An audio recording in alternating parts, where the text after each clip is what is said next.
And the reason I say that is just on a very macro scale.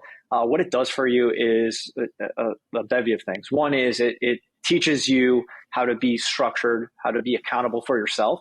Yep. Second is it teaches you, in so long as you're able to come out of it in a positive light or have positive takeaways, psychologically that is. It teaches you accountability in extremes. And what that means is, for me, I know what I recognized when I ended up, in real estate development on construction job sites is that when, issues were occurring all the time, because naturally they happen, it's less stressful because what you're used to is way more extreme than that. So that kind of scenario could occur in any industry where a stressful scenario happens in the office space. And, how do you react to that? How do you remain in a calm state to be able to make a good decision to move forward? So in that capacity, very, very helpful. Another capacity that it helps is on communication with people that you weren't necessarily communicating with or around, right? It exposes you to a lot of different people, a lot of different environments, and you have to learn and understand how to communicate to anyone and everyone in a bevy of environments. So lots of macro takeaways that really support you as an individual, supports you in your professional career as well. Okay, so let me just summarize that then. The idea of having a structured environment and understanding how a structure works, the idea of accountability in extremes, I really like that. That was good. And then communicating with a variety of different people. And it's interesting because I would imagine, and help me if I'm wrong here, I imagine in special forces, you have a very precise goal that you're looking to achieve. And in order to achieve that goal, you do require support from a variety of different outside sources. Is that correct? Yeah, I mean, there's a lot of different scenarios. Something that actually does a great job of summarizing the, I guess, connectivity between special forces and businesses is this book called Team of Teams. Yes. Highly recommend that. And they talk about how, allowing, special operations teams in particular, but teams to be autonomous, to make informed decisions, and then collaborate accordingly across your business units. So, yeah, exactly. Yeah, another book I'd recommend, I know many of us are familiar with it on this podcast, is Extreme Ownership. And that's by Jocko Willink. And a couple of episodes ago, you guys need to check out the episode that I had with Jeremy Beal. Jeremy actually fought under Jocko in Ramadi. Yeah. And so he was on the podcast talking about how luck is not a tactic. So check out that podcast episode as well. So awesome. Let me ask you the contrary question. What are a couple of things from the military mindset that don't serve you in terms of the construction industry? Definitely. That's kind of easy. One is you have to make the separation and recognize the separation, which, by the way, is very, very difficult. And it takes, honestly, years for most people, if they get, some people not, their entire lifetimes, is separating what it means to be a civilian versus to being, a military operator. So different worlds, right? You don't want to be a military operator in civilian life. That does not work. No. So that's first and foremost what comes to mind. Second is probably rigidity. So it's kind of similar in ways, but also recognize that there's way more flexibility in, your day-to-day civilian life. And so I'll say those two pieces. That's excellent. Let me ask you this. Would you, from the time you went into the forces to the time you came out, was that a couple of years you were in? How long were you in for? Yeah, 3.5 years. Yeah. Okay, great.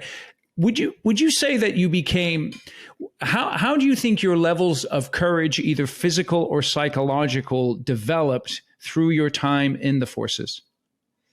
I mean, immensely. So back to that concept of exposing yourself to extremities. And, just for context of anyone listening, it doesn't have to be military. So you could look at, athletes that are pushing their own limits, whether it's climbing mountains or climbing, walls. When, it's to a science to agree, this sense of flow state, the sense of, reaching your edge, which then allows you kind of a lot more recognition of what you can do and what you're capable of. And then how did that then serve you? Because I think of, obviously in the military is focused around being successful in conflict. Mm-hmm. both physical, psychological, material, all these kinds of things, and then personally and as a team.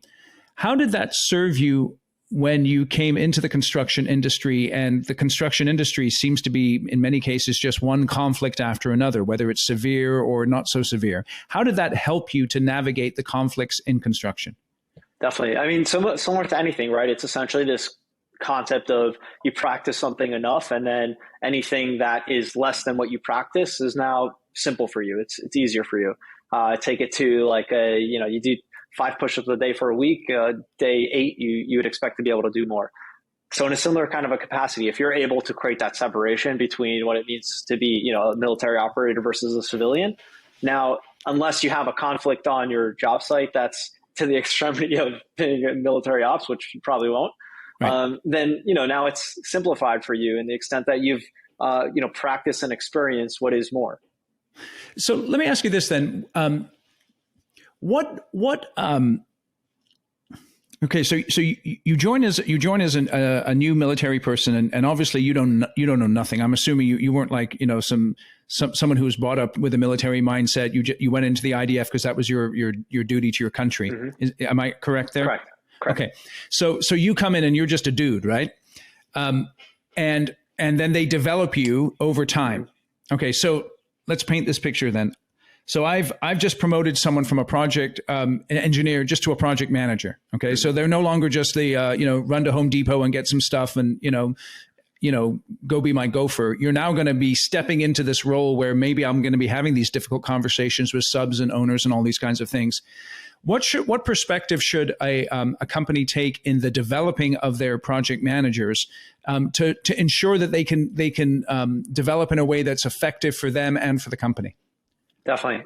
So first of all, structure is very supportive to be able to step into a role. So if you're a hiring manager, for example, be sure that you have structure of what you'd like to see accomplished and how it could be accomplished for, whoever it is that you're hiring into that role. That's one. 2 is I'd also recommend that you ask this person or, mandate this person in the sense that you can tell them if you want to move up, you have to do shadowing, right? So if you have that person shadow you that's up to you, that time frame in terms of how complex you think it is or isn't. And then gradually you could essentially delegate responsibilities to that person over that amount of time. Okay, give me more on the shadowing. I think it's a very vital concept. I think it's something that people miss. Tell me more about that. Yeah, absolutely. So, I'll speak to my perspective, I guess, coming from the developer side. So if I had hired someone to come work on my team, probably up front, it would be to say, hey, I need you to tackle XYZ, training, et cetera, whatever. They're tackling that in their environment typically, right? Now, if I'm expecting that person or wanting that person, or they're showing a desire to move up in the chain of command per se, then I would ask them to, hey, join me in this meeting tomorrow, write down your takeaways, and then I'd kind of run through that with them. I could even suggest what they should look for. I mean, there's lots of ways you could continue digging in, but it's basically just allowing that person the opportunity to gain exposure to what you're doing. Yeah, it's fundamental. It's fundamental. And everyone should be practicing this type of strategy to help develop your people. That's excellent. So